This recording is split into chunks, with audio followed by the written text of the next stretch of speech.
हा आहे गुहागरचा समुद्र. म्हणजे 2 वर्षापूर्वी मी आलेलो. पाणी तितकंच क्लीन आहे, पण 2 वर्षापूर्वी जी गोष्ट इथे नव्हती ती मी तुम्हाला आता दाखवतो.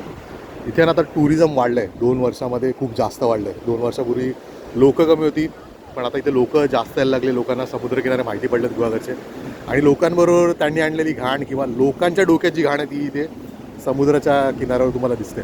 म्हणजे खरंच लायकी नाही तुमची ह्या लोकांची की इथे येऊन समुद्रकिनारे घाण करायची. आणि एवढा चांगला समुद्रकिनारा आहे की खूप सही आहे एकदम गुहागरचा. खूप क्लीन होता आणि अजिबात घाण नव्हती. बिअरचे टेन आहेत तिथे, पाण्याच्या बाटल्या पडल्या आहेत, कचरे टाकलेत लोकांनी, काय म्हणजे राईट लेफ्ट न बघता कचरा केलेला आहे, रॅपर्स टाकलेत, पाण्याच्या बॉटल्स, खच पडला नुसता.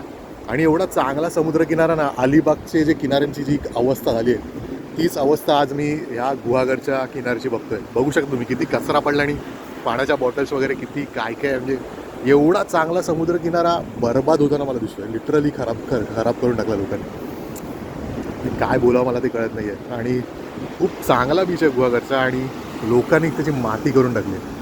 तर जे पर्यटक समुद्रकिनाऱ्यावर येतात, समुद्रकिनाऱ्याचं असं नाही, किल्ल्यावर म्हणा किंवा अजून जे टुरिस्ट स्पॉट आहेत तिकडे थोडी तरी रिस्पॉन्सिबिलिटी घ्या थोडं, आणि कचरा पेटीत कचरा टाका, असं घाण करू नका.